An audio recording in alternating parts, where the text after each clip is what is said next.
How can we explain this? Davido's Timeless album is one great album that he always celebrates at the time. Right now, we have an album coming out from Davido called the 5 album. This album, they never drop himself. He don't dey break records across platforms. He don't dey chart for Apple chart and the rest. I think this is going to be one of the biggest Davido's album. A lot of people, they don't like me talking about Davido to an extent. I understand. You cannot jealous what is winning. And we still got Burna Boy dropping an album called No Sign of Weakness. And a lot of people are really looking out for Burna Boy. He has already dropped 3 songs from that album. And Davido also dropped 3 songs from his 5 album, which will be dropping next month. We need to celebrate these guys based on the impact they are making right now. But before I dive into the story to explain all of these things to you guys, I want to say thank you guys for watching our videos and thank you for the love so far. If you are new here, you can click the subscribe button below, the bell notification icon to always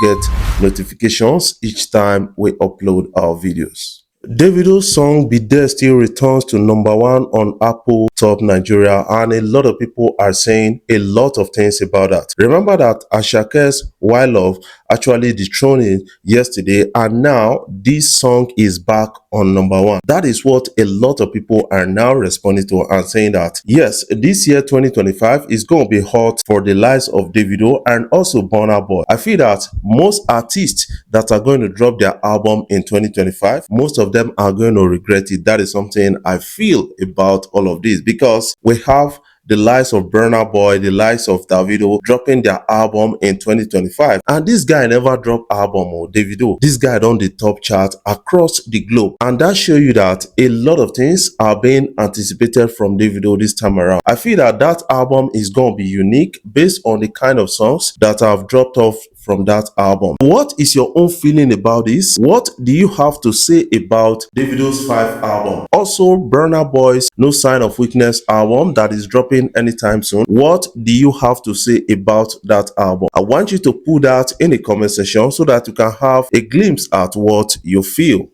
Yes, Wizkid has come out to endorse famous Pluto's new track, Naskra. Famous Pluto, the younger brother of Charlie Poppy, is gaining a lot of international recognition now ever since he dropped his song Naskra in the music industry in Nigeria. And this guy is signed to his brother Plutomania, that is Charlie Poppy. And a lot of people are saying that Charlie Poppy, yes, you don't need to try this time around because he signed his brother Zerdiel, and this also is a younger brother, and they are really doing well under the record label and having a lot of influences. Remember that the likes of Charlie Poppy is being nominated for Headies, and even Zerdiel got a nomination at the Headies, and a lot of people are now responding to that. This guy never started a record label less than 1 year. He's getting a lot of this, and that is to show you that he knows how to run a record label. But now a lot of people are saying that Charlie Poppy, what is your deal with Dapper? because we know that you guys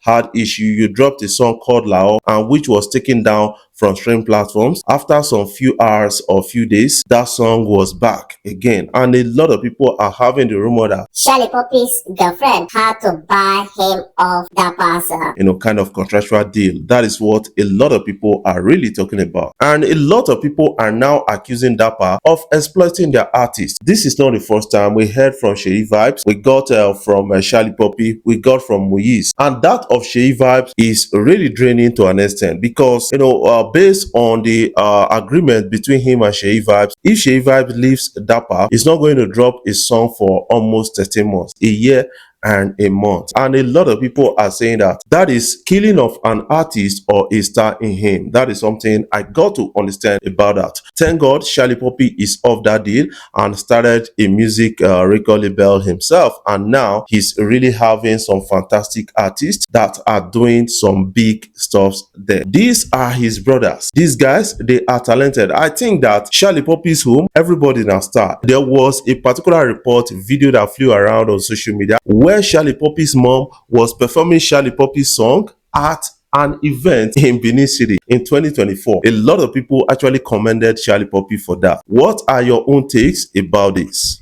Now, based on the expectations of a lot of music fans out there, they are saying that Davido is going to break a lot of records with his new forthcoming album called 5. And also, Burna Boy is making a lot of impact. But we still got Wizkid on tour in 2025. This guy has released a lot of dates, and a lot of people are saying that it's going to be busy for a lot of us and artists in 2025. What is your own take about this? I want you to put your own comment in the comment section right now.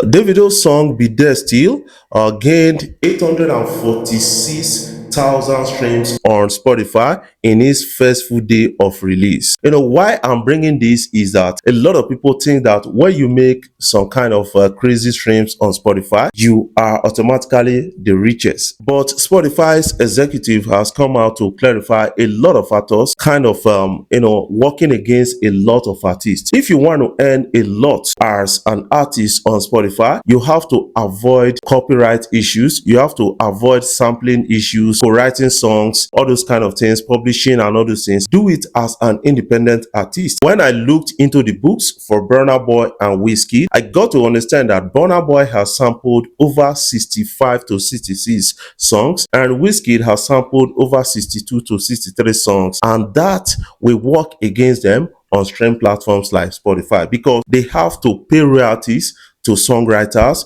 they have to pay royalties to original owners of those songs, and that will actually hamper the earnings of these artists. That is something I got to understand. And also, the likes of Davido's has actually sampled about 20 songs. He sampled a song recently called Volinla by Brenda Fassie in one of his song Forms. That is also a cut of royalty on the part of Davido. So a lot of people need to actually understand that not be so that they earn money on stream platforms. So a lot of contributors to that songs, they are taking a lot away from you. What are your own takes about this? I want you to put that in the comment section so that you can have a glimpse at what you feel. Before I jump off, I want to say thank you guys for watching our videos and thank you for the love so far. If you are new here, you can click the subscribe button below, the bell notification icon to always get notifications each time we upload our videos. I gotta ask you this. Yeah. Have you seen the viral Snoop Dogg video?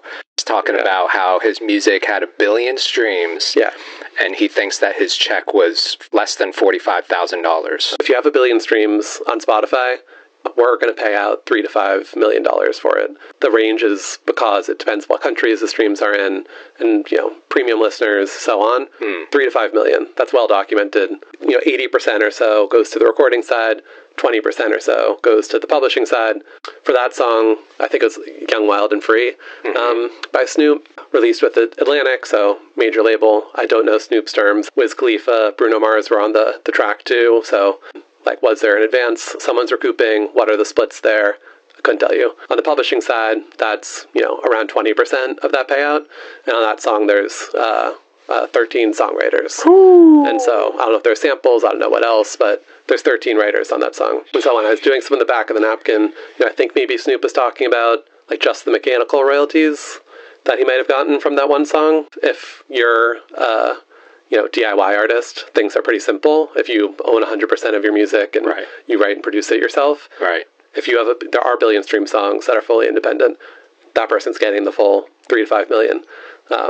Once you're signing label deals, sometimes it's great terms, right? Like maybe you get a life-changing advance and that's awesome, but you're just not going to earn as much back in royalties.